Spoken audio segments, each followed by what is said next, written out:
Welcome to this explainer. Today we're diving headfirst into a psychological true crime journey. But, there's no traditional crime scene here, no yellow tape. Instead, we're examining a highly sophisticated digital age pipeline of exploitation.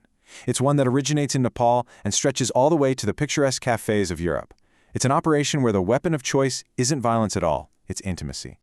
There's this one quote from the source material that just absolutely nails the core theme of what we're talking about today.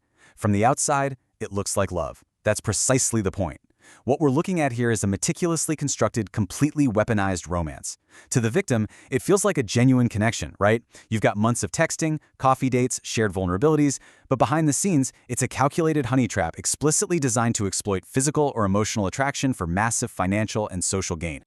Picture this. A guy is enjoying a glass of wine on a date, totally relaxed. He thinks everything is going great. But the actual reality of the situation is playing out right under the table. His date is simultaneously texting another man, literally calling him her only love and supporter, and casually asking for rent money. This right here is the absolute core of the honey trap. It's that chilling, total disconnect between the beautiful illusion of intimacy and the harsh reality of financial extraction. Let's get right into Section 1, the catalyst, lifestyle, and the couple model. So you gotta wonder, what's actually driving all of this? Well, it's the immense pressure of modern social media. The younger generation in Nepal is growing up in a vastly different world from their parents. Shifting relationship norms are creating this massive cultural gray area. And then there's the aspirational luxury constantly fed through Instagram. We're talking highly expensive industrial chic dining or romantic carefree strolls right near Notre Dame in Paris. And that creates a huge gap. There's a severe disconnect between this relentless imagery of five-star European sunsets and what a regular, honest salary in Nepal can actually deliver. For the perpetrators, this honey trap, it's simply the hustle they've chosen to forcefully bridge that gap. To cross that financial bridge, these perpetrators rely on something truly chilling.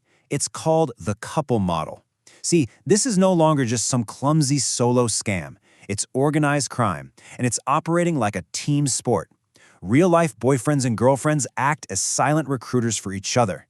They keep their actual relationship completely hidden from the world. No public photos, absolutely no shared friends.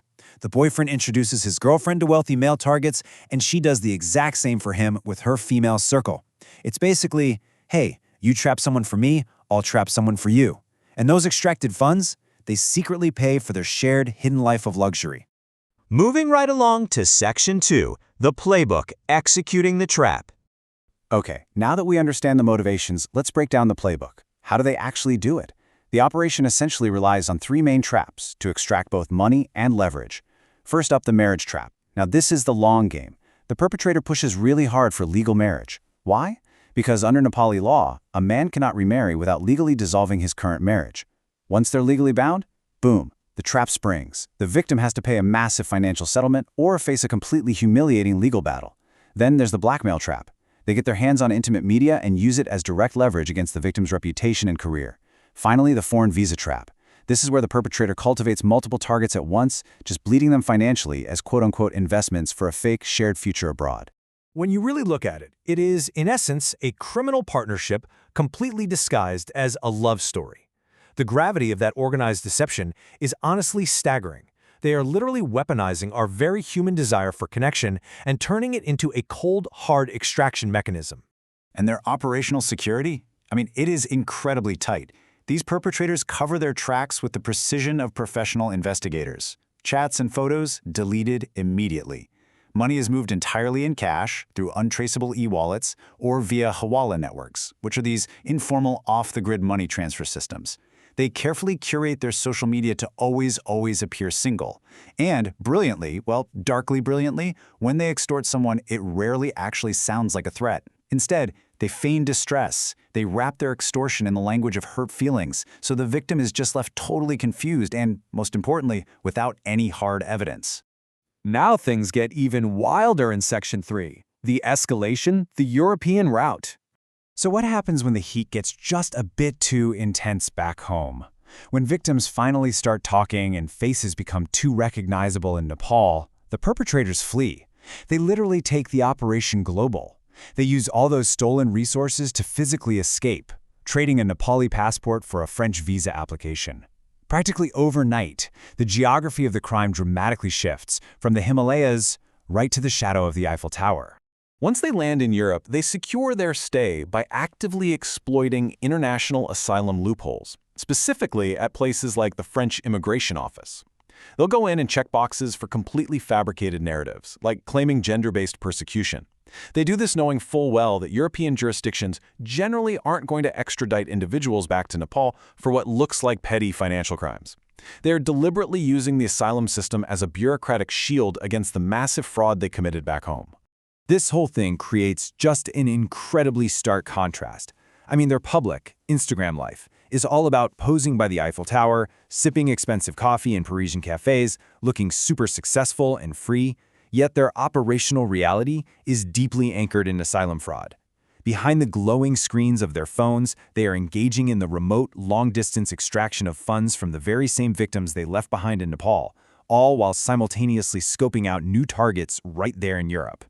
Which brings us to Section 4, the true cost, rationale versus reality. You're probably thinking, how on earth do these people sleep at night? Well, the sources reveal a deeply disturbing internal logic. Within their circles, this isn't even viewed as a crime. Not at all. It's framed as intelligence and strategy. They openly rationalize what they do as being better than prostitution. In their minds, conventional sex work carries social stigma and degradation, whereas honey trapping allows them to maintain plausible deniability because, hey, it looks like love from the outside, right? So they avoid public shame while securing financial returns that absolutely dwarf conventional incomes. But you know, what that twisted rationalization totally ignores is the profound human wreckage they leave behind. The victims lose far, far more than just their money. They lose their fundamental capacity to trust intimacy itself. The sources note that this specific crime results in collapsed marriages, a severe mental health toll, and victims who end up carrying immense, quiet shame. And if we look at it on a macro level, when love becomes a known, calculated vector for fraud, society as a whole suffers. Relationships become purely transactional, and the wider social fabric, which is already pretty strained by the digital age, frays even further. So, as our relationship norms continue to evolve, we really have to ask ourselves, where exactly is the line drawn between unconventional modern dating and the deliberate, criminal weaponization of love? It's a question that challenges the very boundaries of trust in our digital age.